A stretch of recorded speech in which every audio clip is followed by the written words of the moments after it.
orang, mempermudah orang komunikasi, silaturahmi, dan menciptakan bentuk-bentuk baru kemesraan, komunikasi dan seterusnya.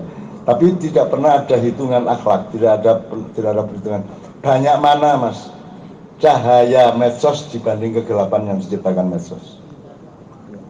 Nah itu kan tidak pernah dihitung oleh pemerintah pun tidak. Nah saya kira kita itu bedanya dengan mereka. Jadi mau metaverse nggak apa-apa, tapi jangan GR, jangan dipikir kamu bisa. Jadi kan tadi kan saya mengatakan Allah itu menciptakan cahaya, tidak menciptakan kegelapan. Menurut saya loh ya. Kalau Anda tidak setuju ya bilang tidak setuju, atau kalau Anda mau tabayun konfirmasi cek langsung aja sama Allah.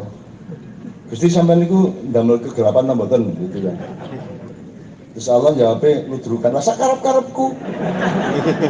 Dak-dakku dhewe tangan-tanganku dhewe kan kok rewel cangkemmu kan gitu ya apa kan. Nah, jadi metaverse nanti kan juga akan sampai kepada hakikat alam atau sunatullah tentang kemaslahatan dan kemudaratan. Kalau itu nanti potensi atau volume atau persentase kegelapannya lebih tinggi, kita akan hancur. Jadi dengan medsos saja sekarang kita sudah mengalami sejumlah kehancuran sosial, budaya, silaturahmi, bebrayan dan seterusnya kan. Nanti metaverse akan lebih parah lagi. Nah itu kan tidak pernah diantisipasi oleh para teknolog. Karena teman sekalian, setelah Renaissance itu setiap bidang usaha manusia itu menciptakan agamanya masing-masing. Jadi misalnya karena ada etika bisnis, ada etika jurnalistik gitu, ada etika politik. Ya enggak ada dong etika politik, ya ada tuh etika politik yang ikut. Kalau etika politik berarti politiknya bikin etika sendiri berdasarkan kepentingan politik kan gitu kan. Etika jurnalistik tidak ada yang ada etika. Nah, seluruh pemberitaan dalam jurnalisme dan jurnalistik itu taat kepada etika universal kemanusiaan dan kemakhlukan itu gitu. Kalau etika bisnis, kalau etika jurnalistik berarti dunia jurnalistik menciptakan etikanya sendiri, dia bukannya taat kepada hakikat etika gitu loh. Itu orang modern kayak gitu. Jadi kita itu akan mengalami banyak kehancuran dan sekarang sudah mengalami meskipun manusianya tidak ngerti bahwa itu kehancuran. Nah, ngomong saiki ya. Nah, sekarang itu wajahmu ditaruh di perempatan jalan. Ya, misalnya gue ya, meneng-meneng misalnya Ali tak pasang wajahnya gede kepak saya. Ali kan protes kepada saya loh. Hubungannya apa saya sama kepak saya kemerdekaan? Saya punya prestasi apa kan gitu? Saya kan tidak melakukan itu dan saya tidak punya jasa apa-apa. Kok saya ditaruh di situ gambar saya? Gitu kan? Kira-kira gitu kan kira-kira Ali gitu. Anda juga toh misalnya tak pasang gambar, bukan enggak gelem loh. Untuk apa loh? Saya punya jejak rekam jejak apa dalam soal kepak saya kemerdekaan. Saya mendamaikan orang, enggak pernah saya menjadi ahli pluralismenya, tidak pernah suuban wakoba ilah, tidak pernah kok saya menjadi lambang dari kepak saya kebinekaan. Tapi saya tanya, yang bersangkutan malu enggak? Lah ya iku wong saiki. Ya itu kan jelas sekarang Mas Andre. Jadi orang enggak tahu kalau dia hancur kok Mas. Malah bangga kok. Jadi sekarang itu sudah terbalik-balik, sudah Dajjal sudah berkuasa karena pekerjaan Dajjal itu dirinya adalah memperkenalkan surga sebagai neraka, memperkenalkan neraka sebagai surga. Jadi baik disosialisasikan sebagai keburukan, keburukan diumumkan sebagai kebaikan. Dibolak-balik, itu namanya Dajjal. Dan orang tidak percaya Dajjal itu sudah berperan. Karena Dajjal itu dipikirnya limbat gitu. Enggak, Dajjal itu bukan makhluk gituan. Dajjal itu makhluk frekuensi, makhluk virus saja kamu nggak tahu gitu. Virus saja kamu nggak bisa pegang gitu kok, kan gitu. Nah, Dajjal itu kamu tinggal percaya kok bahwa misalnya gini. Kata Rasulullah, Dajjal itu akan mengendalikan pikiran dan hati semua orang di dunia tuh. Dan siapa yang didatangi Dajjal di depan pintunya kemudian dia tidak kepada Dajjal, dia akan hancur, dia akan bangkrut dan seterusnya gitu. Dajjal akan mendatangi semua manusia di dunia Kalau Dajjal mendatangi semua kan berarti kan bukan limbat, itu kan frekuensi. Jadi kan, dan nek Dajjal sitok sak RT wis 3 jam, ya, gitu. Sak DKI ngono wis butuh pirang bulan. Enggak, Dajjal itu kan seperti Anda broadcast itu. Broadcast kan udah gitu. Anda apa namanya? Loading apa udah ke seluruh dunia. Itu kan bukan makhluk materi seperti kita. Bukan virtual kan gitu. Nah, Rasulullah mengatakan yang tidak bisa dimasuki Dajjal adalah Mekah dan Madinah. Coba sekarang Anda mikir. Terus hebatnya Mekah karo Madinah apa? Apa ndek kono wonge api-api, halus-halus, sopan-sopan, soleh-soleh gitu. Ayo nang rono kono. Ayo nang Madinah kono, nang Mekah kan. Iya kira-kira. Menungsone dibanding wong desa kene kan ya nek persaku luwih apik wong kene to dibanding wong di Mekah kono kan itu. Kok terus Dajjal nggak berani masuk? Berarti Rasulullah itu informasinya kualitatif bukan kuantitatif. Apa susahnya Dajjal masuk Medina? Oh, di Medina juga penuh kedoliman manusia, penuh kesombongan manusia gitu kan. Bahkan di Jeddah, Makkah sama di Riyadh itu kan semuanya kan juga pengikutnya Amerika dan Israel gitu kan. Terus Dajjal takut apa ke sana? Nah, kalau tafsir maknya yang tidak bisa dimasuki Dajjal adalah manusia yang hatinya itu Mekah, yang hatinya itu bertauhid murni kepada Allah. Anda semua. Dan pikirannya seimbang, sehat, berpikir jernih. Kalau di padang bulan apa namanya? Pikiran menata hati menunjukkan. Nah, kalau Anda sudah tertata hatinya, jernih pikirannya Dajjal nggak bisa masuk. Anda bahkan sekarang berani keluar rumah begitu membandingkan guru tetap kecil ya. Keluar rumah. Jal, ini. Jal. Ayo nenek. Jal. Turun. Ngono Mas. Anda harus berani. Itu markesotan namanya. Markesot itu kalau marah gitu. Naik motor di Jogja, orang balap untuk ngawur.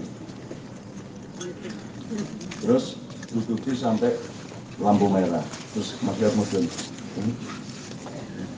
Wangi bingung apa ini? Ini cek. Kalau cek ngawur tak tunjuk teman saya. Bisa Anda latihan malam-malam ya keluar rumah. Izin dulu sama ibu cewek bingung. Hantu, daripada Anda takut, Anda tantang aja. Ayo, metu. Ayo. Siungmu tono siungmu. Itu Mas, sama hantu kok takut. Saya bergaul dengan hantu itu sejak kecil. Hantu muka rata, asik tuh Mas. Jadi ono wong lewat kuburan, ono wong tapi mukane rata ini rata ya wis melewayu lewat jembatan terus ana wong dodol bakso dhek mau lungguh ngono wis ana kancane to terus Pak baksone Pak terus Pak tukang baksone apa Mas muka rata juga itu nyeneng lah pokoknya. Jadi itu kan sebenarnya itu simulasi dari otakmu sendiri. Kalau kamu berani, kamu bersih, kamu tidak punya lubang-lubang yang non tauhid di dalam jiwamu, maka itu semua tidak ada. Sebagaimana kegelapan itu tidak ada, kegelapan itu hanya muncul karena Anda menolak cahaya. Kalau Anda dipenuhi cahaya Allah, maka semua itu tidak ada. Ini ya, misalnya, kira-kira gitu ya, Amin. Kalau ada pertanyaan dari mereka dari tadi belum tanya sama Anda. Baik, ya, teman-teman sekalian, ya. Kita tidak punya waktu yang lapang, tidak seperti biasanya karena ini kita masih adaptasi, jadi masih harus pelan-pelan untuk sampai jam 4 pagi, nggak tiba-tiba langsung jam 4 pagi ya. Jadi kita harus saling lega. Bisa 2 atau 3 pertanyaan silakan. Ya Mas, maju Mas. Yang belakang Mas, boleh yang belakang. Ya Mas, 1. Yang sebelah sini ada? Oke, yang sebelah sini. Oke Mas. Ya udah 4 deh, nggak apa-apa. Maju mas, maju mas, maju. Ini nih. Sini mas.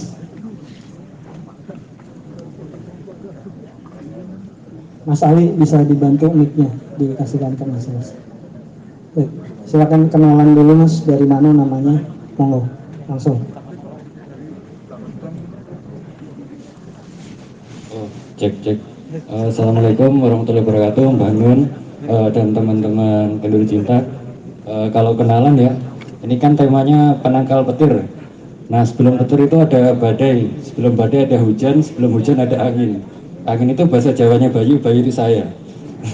Jadi saya merasa perlu bertanya. Ini Cak, saya ada sedikit keraguan terkait penangkal petir itu tadi. Karena kan yang dilakukan jamaah maya selama ini dengan sholawatan dan segala macam itu kan ngenyang atau nawar supaya bagaimanapun Indonesia itu nggak sampai benar-benar hancur gitu Cak ya. Tapi antitesis dari itu semua adalah bahwa banyak peradaban yang memang kalau ingin suatu umat kaum ataupun bangsa itu bangkit dan benar-benar dalam tanda kutip menjalankan apa yang digariskan oleh Allah, memang harus ada ya kehancuran ya gitu loh, baik secara sosial, ekonomi, budaya, baru kemudian kita bisa meriset dan menerapkan nilai-nilai yang memang seharusnya diterapkan. Kan Canon juga sering menerapkan tentang nilai-nilai itu dan pernah membahas Maya tentang riset. Jadi kalau menurut saya, kok kenapa kita harus berlama-lama dan terus-menerus untuk ikhtiar itu, sementara memang banyak kasus ya kehancuran itu memang pasti terjadi gitu. Jadi kan sampai kapan kita harus bersabar, dan gimana sih kira-kira kiat-kiatnya kalau memang nanti kita membangun peradaban yang baru, kira-kira gitu ya. Makasih. Satu, untuk tertangkal petirnya harus hancur dulu kan. Menurut Anda Indonesia sudah hancur belum? Ya, sudah.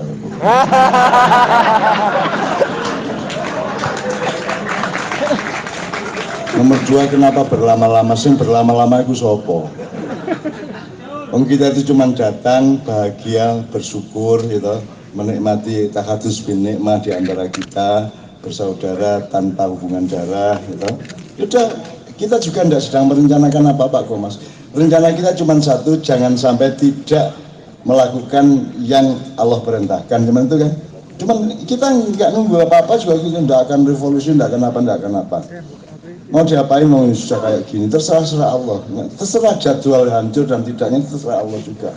Kita juga tidak sedang ngomong ngapa-ngapain. Jadi maksud Anda kita suruh apa? Supaya nggak berlama-lama itu. Suruh revolusi. Atau menggemakan takbir.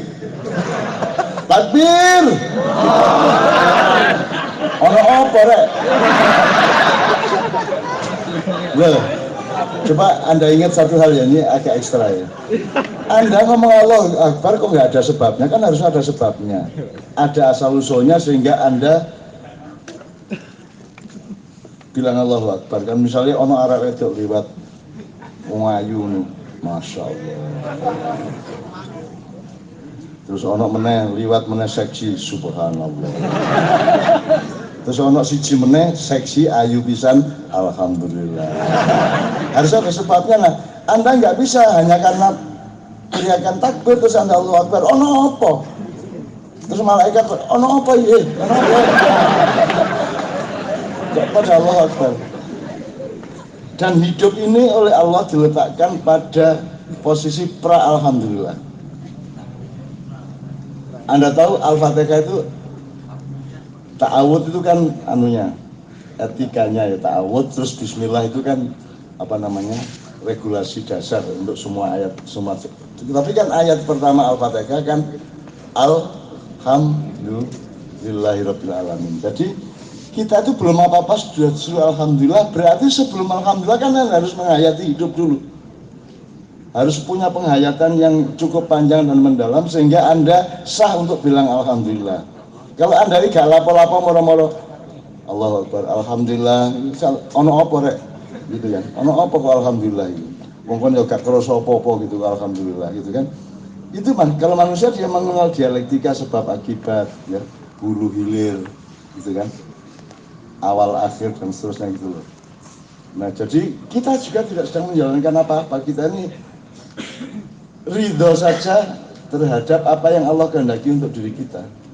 Tidak punya rencana apa-apa saya untuk menghancurkan kezaliman. Man ra'a mungkaron fal yughayyir biyadihi fa illam yastati fa bi lisanihi fa illam yastati fa bi qalbihi, gitu kan hadisnya.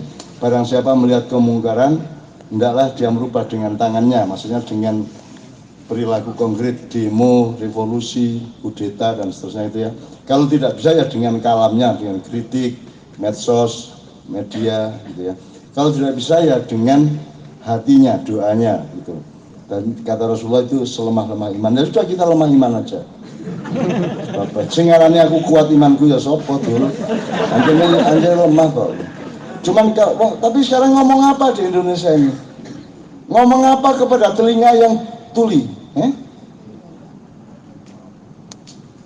Ngomong apa kepada hati yang tidak bernurani? Mau memperlihatkan apa kepada mata yang pijak, yang buta? Mau apa? Jadi ya sudah, lemah iman tidak apa-apa. Memang nggak bisa kok saya mengatasi Indonesia. Hanya kalau diperintah Allah maka saya akan lakukan. Kalau Allah tidak perintah kepada saya tidak lakukan. Untuk apa? Untuk apa saya melakukan sesuatu yang Allah tidak jadi backing saya? Untuk disikat aku karena sembilani, untuk di penjara karena sing besuk, sembilani mek situ saya ditangkap pisan. Gitu. Jadi teman-teman sekalian, kita nggak punya niat sing metutu ndak ada kok. Untuk apa berlama-lama apa? Berlama-lama gimana maksudnya? Makyan suwe sampai jam 4 esok. Ini Darul Arkom kok. Di zaman Rasulullah itu ada yang namanya Darul Arkom. Jadi Abi Ubaidah apa siapa namanya? Ada penduduk namanya Al-Arkom masuk Islam, terus dia memakai rumahnya untuk Nabi Muhammad kumpul berdakwah, tapi sir. Ada dakwah bisir, jadi dakwah masih diem-diem, masih rahasia. Sampai saat ketika bisa dakwah bil jahri. Nah, kita ini seperti Darul Arkom yang dakwah diam-diam, tapi dianggap diam-diam mau bengok-bengok kayak gini ya. Tapi Anda bengok, nek wong gak krungu. Nek wong gak krungu, apa itu teriakan? Apakah Anda bisa mengungkapkan teriakan kepada telinga yang tuli? Bagi orang tuli tidak ada teriakan, tidak ada bisikan wong tuli, gitu kan. Bagi orang yang tidak bisa merasakan bau wangi atau busuk karena COVID, ya tidak penting minyak wangi apa tai lentung kan gitu ya. Wong saya kena COVID gitu. Nah, sekarang kan pada kena COVID ini semua ini gitu. Kan enggak ngerti maknya itu baik atau buruk, ya enggak ngerti, maknya aja enggak pernah dengaran gitu. Dan maknya juga tidak paten, enggak didengarkan, ya toh? Enggak masalah. Saya memang tidak ingin didengarkan. Yang harus kita dengarkan itu Allah, dan yang harus kalian dengarkan itu Allah, bukan saya. Saya tidak pernah minta saya diapa-apakan oleh siapapun, dan saya tidak pernah mengandalkan manusia untuk melakukan apapun kepada saya, apalagi kebaikan. Bahkan saya siap untuk mengalami keburukan-keburukan dari manusia, karena sejak awal saya tahu manusia itu zaluman jahula. Pekerjaannya menurut iblis adalah merusak di bumi dan menumpahkan darah. Pembunuhan, dari pembunuhan nyawa sampai karakter, sampai citra, sampai segala macam. Dan saya tidak kaget kalau manusia seperti itu, gitu. Tidak kaget. Dan jadi saya juga tidak akan memperjuangkan apa-apa yang Anda bayangkan itu, enggak. Tapi jangan dipikir terus tidak terjadi apa-apa, Mas. Jangan begitu, Mas. Jangan dipikir Tuhan itu tidak bekerja. Makanya salah satu wiridan kita juga merasakan ya fa'al, ya Allah yang maha bekerja, ya Allah yang maha bekerja, ya fa'al, ya fa'al. Jadi kita mohon Allah melakukan pekerjaannya yang sebagaimana yang kita idam-idamkan, tapi yang kini-kini gak tepat, mungkin tidak kabul juga, itu terserah Allah lah. Kita tidak kabul itu ya wajar toh, Mas. Siapa yang bilang Anda tuh wajarnya dikabulkan? Yang laporannya kayak gini, kabul ya wajar aja. Tapi pokoknya kita istiqomah terus ridho kepada apapun yang Allah kehendaki, terus bertahan, terus. Makanya hasbunallah wa ni'mal wakil terus menerus, Mas, sebanyak mungkin ini ya. Itu kira-kira jawaban, bukan jawaban, tapi pokoknya respon saya kepada Anda ya. Yang kedua, Mas. Assalamualaikum warahmatullahi wabarakatuh. Selamat malam Mbak Nun, jamaah Maya. Saya mau tanya, perkenalkan nama saya Kian Santang. Kian Santang. Itu nama asli ya. Sebenarnya saya mau tanya tapi sedikit curhat Mbak. Saya akhir-akhir ini berpikiran apa saya itu di-prank sama Gusti Allah ya Pak? Soalnya dari kecil sampai sekarang alhamdulillahnya kehidupan saya relatif berjalan mulus, padahal saya sholat jarang, terus kalau puasa, terus kalau sama yang lain insya Allah bagus lah, ya nggak bagus ya dijalani. Tapi kalau untuk yang sholat itu kok menurut saya kok angil gitu lah. Terus sampai sebelum nikah itu saya nazar, wis pokoknya pas nikah aku sholat bendino lah. Ya alhamdulillah sholat bendino tapi sekali, 2 kali.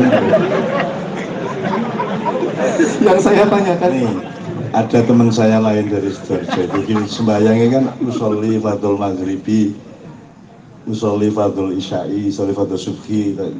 Karena sekolahnya sekali ini niati usolli fardul completely.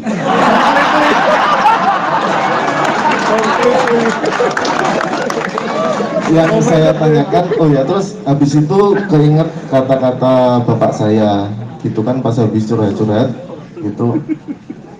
Alah gue emang duduk keturunan wong sari atau tapi engko lak ketemu dewe. Nah, ketemu dewe itu gimana? Terus habis itu yang kedua, gimana caranya biar sholat itu enak ya? Kan katanya Mbak Nun kan sholat kan kayak hiburan dan lain-lain, refreshing dan lain-lain. Itu saya belum merasakan. Gimana caranya?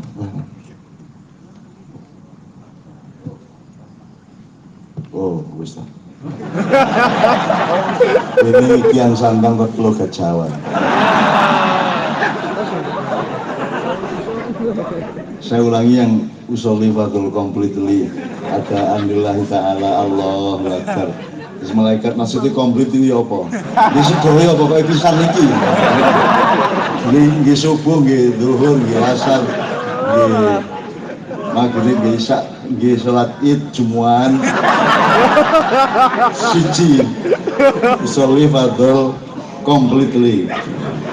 Kok bahasa Inggris barang lagi cek komplit ya? Oh no era-era ini seperti ustad kan di selentik, seperti aku gak masalah, aku guyon ya.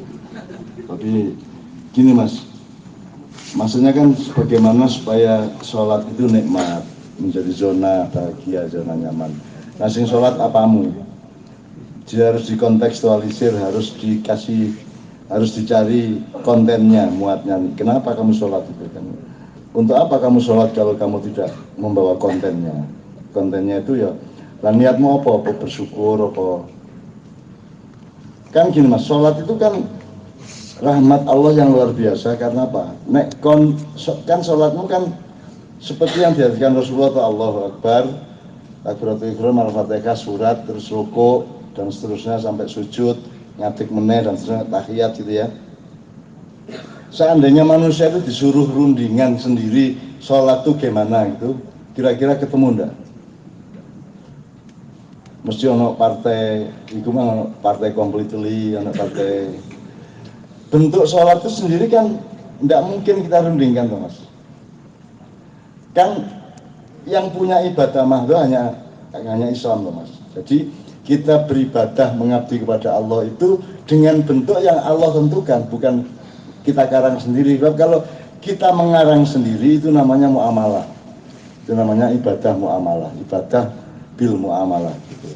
Tapi kalau ibadah mahdoh itu baku, default dari Allah, itu memang harus dari Allah. Caranya menyembah Allah ya Allah yang menentukan. Sekarang gini, anakmu ingin menghormatimu dengan caranya dia atau cara yang kamu ajarkan? Ya upama meneh-meneh ya. Nah iya toh. Anda menghormati bapak Anda kan juga dengan cara yang bapak ajarkan toh, bukan dengan caramu sendiri. Jadi misalnya ono anak kok ngene, apa? Hormat. Hormat tapi sikile nandasi bapak kan gitu. Jadi ibadah mahdoh itu adalah satu bentuk komitmen dan komunikasi atau rasa terima kasih kepada Allah yang ditentukan bentuk dan ucapannya dan segala unsurnya oleh yang diterima kasih oleh Allah. Nah Allah terus melalui malaikat Jibril mengajarkan kepada Nabi Muhammad memberi contoh kepada kita, shollu kama ra'aitumuni usolli. Jadi kalau ada yang mengatakan bahwa di Quran tidak ada ajaran sholat 5 waktu, ya tidak usah sholat, bilang gitu. Tidak usah sholat aja, tidak ada masalah. Angin itu pada entah Gusti Allah. Gak masalah, kan gak sholat gak masalah. Kon metu ison, alhamdulillah. Ada yang masuk Hindu dari Islam itu saya syukuran. Syukuran aja cocokin di gunung. Gimana kon dadi wong Islam ngerepoti. Cangkemmu goblok. Wis bapak wis metu wae wis angel-angel wis. Cuman ngasakno wong Hindu ya. Kudune gak ono kon dadi tambah susah rupi wong Hindu. Jadi saya jangan dipikir kalau ada orang, dulu saya banyak orang yang mau keluar Islam di waktu era 40-an. Ada yang marah bawa pedang ke saya mau bunuh saya karena ada suatu masalah dengan sutradaranya dia gitu. Terus lu kan katanya matanya aku ngenteni apa patenono gitu langsung dia nggo pedang ini mas. Akhirnya pedangnya runtuh jret. Terus akhirnya aku sing nyekel pedangnya apa pentak patenya ta ya kok. Akhirnya pedangnya saya simpan. Itu terjadi di 40-an dulu era sebelum Maiyah. Tadi cerita apa ya? Sholat. Hah?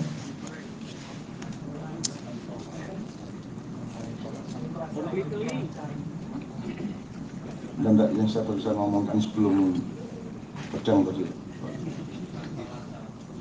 Iya, kalau ada yang mengatakan di Quran tidak ada perintah sholat lima waktu, ya tidak ada, banyak yang tidak ada di Quran. Misalnya cewek nganggo tangan-tangan, kaono, tidak ada. Quran itu bukan kitab juknis, juklak juknis. Quran itu kitab prinsipil, esensial, gitu. Kemudian Allah punya asisten namanya Nabi Muhammad, malaikat Jibril dan lain-lain, yang kemudian menerjemahkan juklak juknisnya itu kepada umat manusia, kan gitu. Jadi enggak Allah harus bilang, wahai manusia sembahyanglah 5 waktu dari jam sekian sampai jam sekian. Gusti Allah diri enggak ayat sampai detail kayaknya, enggak lah gitu. Kalau anda enggak suka ya enggak usah sholat. Nggak usah sholat tuh repot, aku pada entah. Nah ada orang masuk mau saya kalau gini saya keluar dari Islam, saya masuk Kristen, aku langsung ambil telepon, awakmu maunya masuk Katolik apa Protestan? Langsung tak telepon pendeta nih, Romo, iki anak arek ketemu Bu Kristen ini, sampai wis mulai kukeluan malah ana wong Bu Kristen. Ngerti ya, Romo yang kukeluan ngerti ya. Dan saya tuh guyon sama mereka mas. Romo, kukeluan bendino gak sembayang-sembayang. Terus dia ngomong, yo nun aku isi musyrik. Jadi saya itu soal pluralisme itu sudah makanan saya sejak dulu, guyon saya. Saya sama seorang pastor dari Jogja workshop di Filipina Selatan mas, di daerah Sorsogon namanya, daerah Sorsogon itu Luzon Selatan sebelum Visayan. Itu kami workshop melatih petani-petani, melatih macam-macam gitu ya. Terus saya sekamar sama dia berdua, terus dia di kamar kan terus ngelego, copot baju, akhirnya pakai kawedok itu saya Pak Romo. Tak pikir gak duwe sampean ya. Lu yang duwe, lah terus damel napa Romo? Masa damel ngoyah-ngoyuh tok ya. Ini kan fungsi lain Romo. Yo aja ngono to nun. Aku ki uripku wis ngersula dek ngono. Lah ngono nggih pun mlebu Islam mawon nun. Sementara ada orang lain yang saya larang masuk Islam dalam tanda petik. ada pantomimis Jogja namanya Jemek Supat, umurnya 1 tahun di bawah saya. Itu manusia sangat unik, sangat seniman dan sangat dasar pokoknya. Itu kalau saya di forum sama dia, kok emek kowe aja mlebu Islam ya awas kowe. Lho napa? Cak. Mesake wong Katolik ning sithik jumlahe. Wong Islam wis akeh wis. Kok tambahi tambah ruwet mbok. Terus kon Katolik ae. Sementara ada seorang teatrawan Lanyala yang besok ikut main yang drama saya ceritakan tadi itu kakinya lurus satu gini, nggak bisa mekok. Saya bilang, Mas, pokoknya gue rasa mlebu Islam ya. Lu apa? Lalu entek masjid sampai.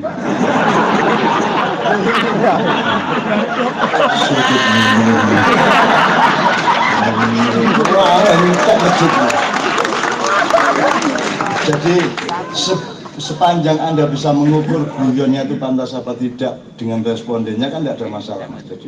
Jadi Anda jangan kaget kalau saya cerita yang begitu-begitu. Kami seniman itu roto gendeng. Misalnya Jemek tadi itu kalau dia berfatwa, Cak, saya kira yang terpenting itu ada satu perintah yang bagus, apa? Berzinalah secara halal. Oh, no, itu. Berzinalah secara halal itu iya. Itu seniman yang bisa mikir gitu-gitu. Jadi kembali ke soal sholat tadi ya, Anda harus menemukan konten.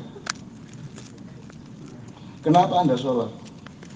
Terima kasih atau matur nuwun. Nah, kalau Anda matur nuwun berarti bersyukur. Kalau bersyukur Anda harus melakukan penelitian sebanyak mungkin dalam kepada diri Anda dan kehidupan ini, apa yang Anda syukuri. Kan bersyukur itu kan gampang banget, Mas. Mosok kon ngeden neseng gak bersyukur kan. Mas yo gak terus alhamdulillah ya ndak gitu. Dalam hati Anda kan tetap bersyukur pada Allah. Emang Anda bisa merekayasa ngising? Anda kan tidak bisa makan terus Anda menyusun, ini kalorinya saya taruh sini, gizinya saya taruh sini, terus ampasnya tak keluarin gitu kan. Kan siapa yang ada nggak teknologi atau rumah sakit yang bisa mengurusi itu? Kan nggak bisa. Jadi tinggal bersyukur toh. Sekarang Anda kan berkedip-kedip, nah kan gak bisa kedip ya apa kan? Jadi untuk bersyukur itu sangat mudah. Saya ada kedip yang ini, bayanglah gak bisa kedip, turungin.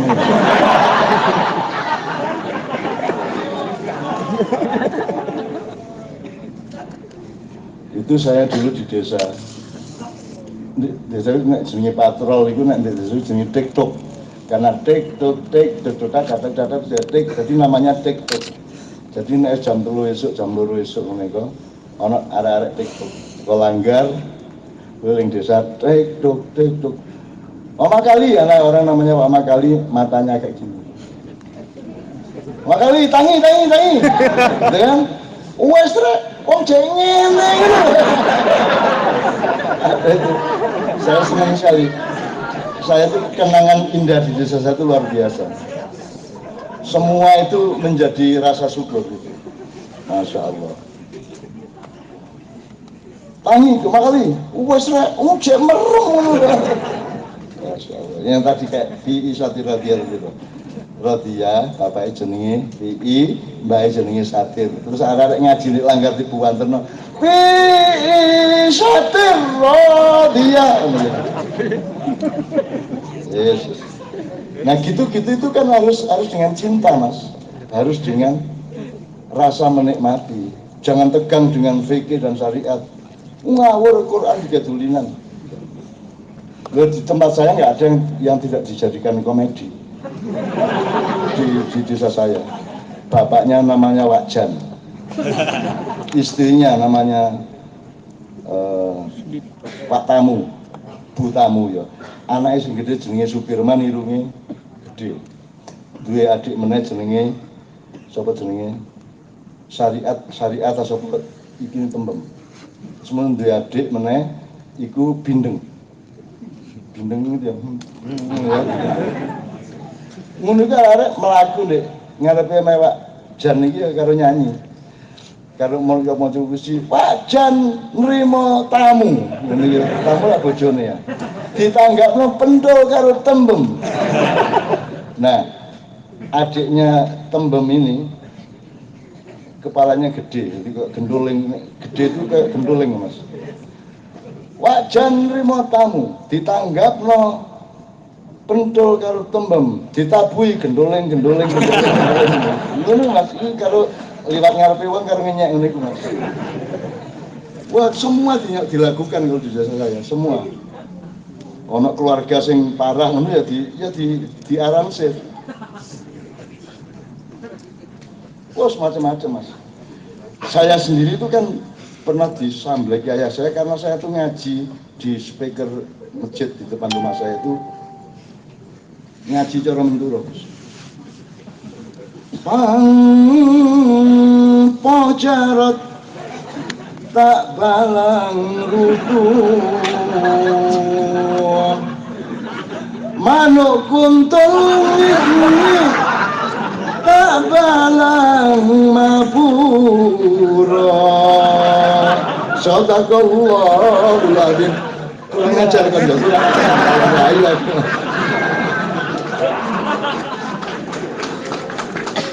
Jadi ayah saya itu pokoknya yang paling takut itu sajadahnya itu kan. Kalau ayah saya keluar yang malas, dia buat itu. Nah, terus ayah saya suatu hari beli meja pingpong. Markesot malam-malam tidur di atas meja pingpong di sebuah masjid itu. Ayah saya lewat, gak oleh tuh begini, buat. Gitu kan. Besoknya ayah saya lupa tiduran di situ. Markesot metu, siapa ini ya?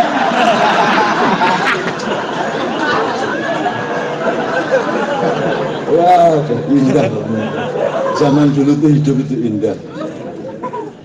Jadi jumpritan ya, petak umpet. Jumpritan tapi kaliber besar. Jadi gamek gini kuno tapi mungkin sampai sawah sampai apa terus sampai munggah-munggah pohon kelapa terus. Jadi nek kalau bisa lolos dari yang mencari sing tadi, maka kemudian dia megang apa namanya tongkat pedomannya jompret yang jenak jompret berarti wis kaisa enggak boleh juga. Nah, Markesot apa jenenge? Markesot itu teman saya beneran. Markesot jumpritan menek kelopo. Sampai hampir di puncak kelapa itu suara kabeh ngene iki. Dadak ayahku metu longgone di sare kelapa itu meneng ini. Enggak pergi ayah saya emang suka malam-malam gitu kan. Nah, Markesot bingung kok iki. Aku wis gak kuat iki dodoku ini. Akhirnya meluar dhek. Jelek jompret.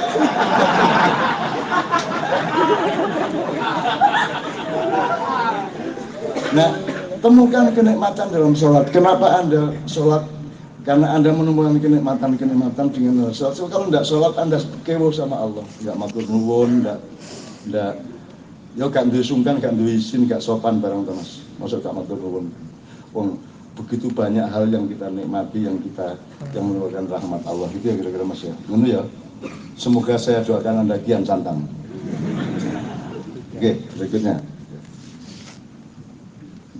Assalamualaikum warahmatullahi wabarakatuh, Cak Nun dan juga semuanya jamaah Ma'iyah Kenduri Cinta. Nama saya Endra. Saya mau bertanya, mungkin sedikit agak sensitif pertanyaannya, Cak. Tapi sebelumnya saya ingin bercerita dulu. Maksudnya saya pernah kayak di desa saya gitu kan, dengar kayak orang meninggal gitu kayak karena ilmu sihir. Tadi kebetulan Mas Andrian kan cerita seperti itu, ada indikasi dari kiriman orang gitu kan, jadi saya ingat itu. Terus di desa saya kayak itu kayak pernah misalkan oh ini orang meninggal katanya ini gitu, berspekulasinya itu kayak dikirimin orang juga gitu kan. Cuman di sisi lain saya percaya karena sihir itu kan ada sejak dari zaman Nabi gitu kan. Terus di sisi lain saya mempercayai bahwa hidup dan meninggalnya manusia itu kan takdir Allah gitu kan. Jadi yang saya mau tanyakan yang pertama, apa Mbah Nun ini percaya misalkan ada manusia yang meninggal itu karena guna-guna atau semacamnya, dan jika Mbah Nun itu percaya, apakah itu termasuk meninggalnya itu atas kehendak Allah atau memang itu kekuatan ilmu hitamnya? Terus yang kedua, karena biasanya orang yang kena kayak gitu tuh rata-rata larinya itu mencari orang yang bisa juga gitu, bisa untuk melawan ilmu sihir itu gitu kan. Terus kadang saya berpikir, apa doa atau ibadah kita ini tidak cukup mampu untuk melawan gitu. Misalkan kita itu berzikir, sholat malam itu, kita tuh bisa nggak sih dengan cara seperti itu bisa melawan ilmu sihirnya gitu, tanpa kita harus bingung cari apa ya, kayak misalkan orang pinter lah gitu. Maksudnya kita cukup nggak dengan zikirnya kita, tahajudnya kita gitu, bisa melawan ilmu sihir itu. Terima kasih. Wassalamualaikum warahmatullahi wabarakatuh. Ada dua. Yang pertama, percaya apa tidak bahwa ada orang mati tidak karena kehendak Allah. Ya kalau mau pakai penjelasan biasa ya Allah mentakdirkan dia disantet oleh orang terus meninggal. Yang berarti bukan kehendak Allah toh. Memang Allah mentakdirkan dia disantet orang, kan bisa juga kan itu. Sama dengan Haji Agus Salim dulu, pahlawan kita zaman sebelum kemerdekaan itu kan, dia pidato itu hebat, orang Padang. Haji Agus Salim terus ingat ya, yang jenggotan gini. Itu dia gini, terus ada yang tanya, kalau memang Pak Haji Agus Salim mengerti kehendak Allah, apa yang dilakukan Allah sekarang? Allah menyuruh kamu untuk tanya kepada saya sekarang. Ngerti? Apa yang dilakukan Allah sekarang? Ada, yaitu menyuruh kamu untuk menakdirkan kamu untuk bertanya kepada saya. Jadi itu tidak bisa dielaborasi secara ilmiah. Jadi ilmu manusia itu tidak akan pernah mencukupi, karena akan lolos terus, akan merucut terus, bocor terus itu, Mas. Makanya yang bisa diusahakan oleh manusia adalah meniru Rasulullah. Rasulullah itu ini, Mas. Kalau Anda wudhu, Mas, bisa pancuran ya, Anda tampung air. Itu saya tanya, ada yang bocor nggak lewat sela-sela jari Anda? Nah, Rasulullah itu kalau ambil air, itu tidak ada bocoran sedikit pun. Tidak ada, netes tidak ada. Airnya itu tertampung secara utuh. Kok saya tahu?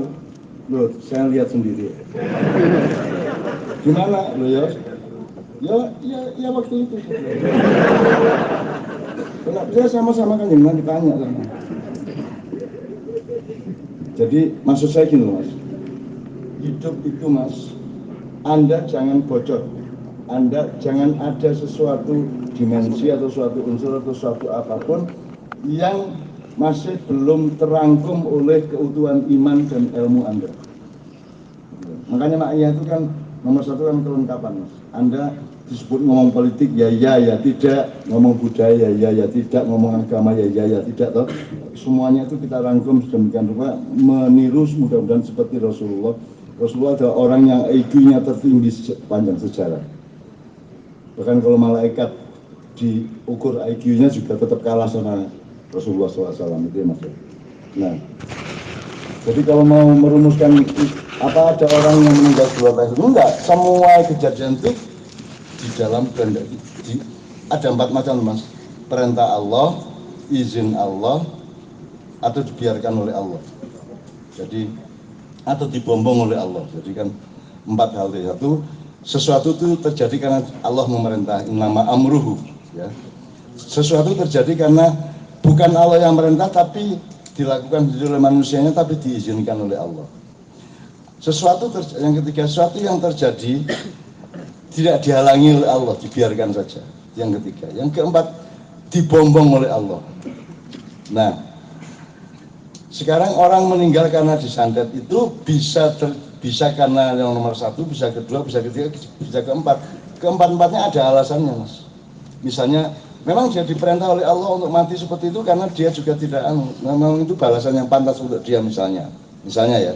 Yang kedua, misalnya, memang dibiarkan sama Allah, dia tidak dibelain, tidak dihalangin dan seterusnya karena memang dia tidak punya kualitas untuk dibelain Allah. Nomor 2. Nomor 3, ya dibiarin aja sama Allah. Allah tidak peduli sama dia.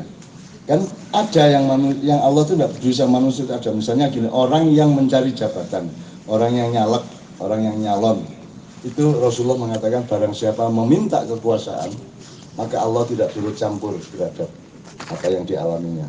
Itu Rasulullah. Jadi itu juga bagian dari kehendak Allah. Kehendak untuk tidak berkehendak, kehendak untuk tidak melindungi. Nah, kalau dibombong mas, memang istidraj, memang dibombong Allah, biarin mau jadi presiden 3 kali tidak masalah, biarin dibombong sama Allah, bisa aja kan itu mas. Nah, jadi kita tidak bisa merumuskan yang mana. Besok kita tanya, tolong didaftar yang Anda tanyakan itu didaftar, nanti di akhirat bahwa serahkan saya, nanti saya antarkan nyun sewu, ini ada jamaah maknya mau tanya. Ya, dicatat maksudnya. Karena saya nggak mungkin bisa menjawab itu, karena semua itu mungkin. Karena manusia itu hanya dhonni, yang qat'i hanya Allah. Yang qat'i artinya yang pasti mutlak benar seperti itu Allah yang memegangnya. Itu langit kepastian. Kita itu hanya punya 2 langit, langit harapan dan langit keyakinan, tapi bukan langit kepastian, gitu ya. Qadar namanya. Terus yang kedua, bisa nggak kita itu terhindar dari santet hanya dengan wiritan? Ya bisa banget. Bisa aja Anda tidak dari santet, itu bisa. Saya dari kecil punya dialektika pergaulan dengan dunia santet. Ayah saya itu penasihat para tukang santet. Kalau dalam wayang namanya togok mas ya. Jadi kalau Semar itu kan dia bertugas menemani satria-satria yang baik. Kalau togok itu menemani satria-satria yang dolim. Jadi kalau togok itu kerjanya adalah mencoba menghalangi jangan sampai dia melakukan kedoliman. Kalau Semar kan mendorong kebaikannya gitu. Jadi fenomena itu memang ada. Jadi kakak saya itu namanya Fuad. Jadi ayah saya itu kalau tanda tangan Abi Fuad. Jadi bapaknya Fuad itu. Nah suatu hari ada seorang tukang santet paling top dari daerah selatan, Jombang Selatan. Jadi santet di Jombang, Jember, Banyuwangi, Mandar, mas ya, Bali. Ya. Nah, konsultasi ke ayah saya, Cak, iki sopo iki gak iso disandet wong situ iki. Ngangel tak apa-apa lu gak kena iki, menter wong situ iki, sopo iki. Terus saya tanya, sopo jenenge? Abi Fuad. Lihat.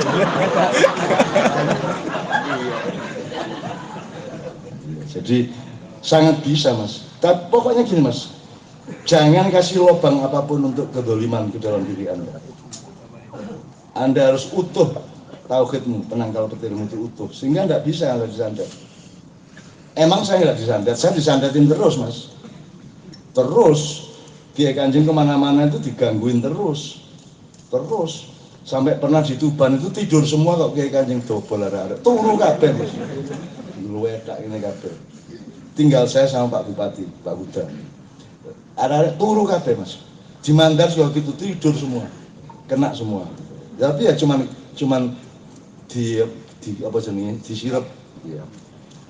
Tapi nanti kalau itu di Kiai Kanjeng itu ada petugas untuk itu mas, ada petugas yang bagian mengamati dan merasakan menyensor hal-hal seperti itu. Jadi misalnya di Karanganyar atau di Sukoharjo itu ada makhluk-makhluk yang nunggu saya, serem-serem itu nunggu saya di tempat di mana Kiai Kanjeng ditransitin ya, di rumah yang kosong yang memang banyak hantunya, banyak jinnya, banyak macam-macam gitu. Itu mereka menemukan bahwa ada makhluk-makhluk gede yang sudah menunggu saya, tinggal diterkam saya. Terus menurut mereka begitu saya datang, turun kendaraan, masuk rumah itu melayu kabeh mas. Karena di mata mereka saya lebih serem daripada mereka. Ini mas ya, saya lebih serem, lebih siungku, lebih gede, kira-kira gitu ya mas gitu. Jadi itu kan semua sawang sinawang bahasa Jawanya mas. Jadi tapi yang penting Anda itu wiritan itu kan sarana saja untuk supaya Anda solid kan gitu ya. Posisi kejiwaanmu, psikologismu solid. Kalau Anda sudah sehari-harinya solid, ya enggak kena Anda. Kalau sehari-harinya itu memang bertauhid terus, ya Al-Fatihah terus ya, dan syukur ada wirid-wirid khusus soal itu ada banyak Mas jika di biro dari dulu sudah saya sediakan banyak sekali penangkal petir seperti itu sudah banyak gitu, banyak. Jadi enggak bisa, enggak. Jadi Anda sendiri, pokoknya Anda mantep gitu aja sudah enggak kena Anda. Bahkan orang Barat susah disantet karena dia tidak percaya ada konsep santet, kayak gitu Mas. Jadi kita itu kan enggak pernah dijajah Belanda tuh Mas. Itu kan kita cuma dihapusi. Pedagang-pedagang Belanda datang ngapusi rojo-rojo, terus rojone ngapusi rakyatnya kan gitu kan. Itu loh Mas. Jadi enggak pernah, kalau menjajah kan berapa sih jumlahnya tentara Belanda, satpam Belanda itu? Kan itu VOC kan. Emang berapa jumlahnya melawan pendekar-pendekar kita? Ada tapak suci, ada tapak tidak suci, ada Musa, ada macam-macam ya. Ada terate, saya terate, ada macam-macam. Nggak bisa kalau mereka menjajah kita secara militer, nggak bisa. Perang di Diponegoro saja yang cuma lokal, artinya pasukan itu lokal aja dan itu hanya salah satu bagian dari keraton Jogja. Ya. Itu bukan seluruh orang Jawa, seluruh penduduk Jogja. Enggak. Itu aja menggegerkan Eropa ke Belgia merdeka itu karena perang Diponegoro. Makanya salah satu pahlawan Belgia adalah Pangeran Diponegoro. Karena atas jasa Pangeran Diponegoro Belanda bangkrut, akhirnya Belgia merdeka. Itu loh Mas. Jadi sebenarnya kita tidak dijajah. Kita itu dulu dihapusi oleh Londo, sekarang dihapusi oleh Londo Coklat. Itu Mas ya, itu ya Mas ya. Kemudian cukup menjawab dan teman-teman sekalian, alhamdulillah kita bisa melewati tengah malam. Tapi memang benar kata Fahmi, kita tidak mungkin radikal untuk langsung sampai jam 3 seperti biasanya. Tapi kita sudah sangat bersyukur dan Allah membimbing kita, komunikasi kita, muatan kita pada malam ini. Insya Allah mencukupi 1 bulan untuk Anda sehingga Anda bisa tenang, tentram, mutmainnah, seimbang, berkah hidupnya dan lancar ekonominya.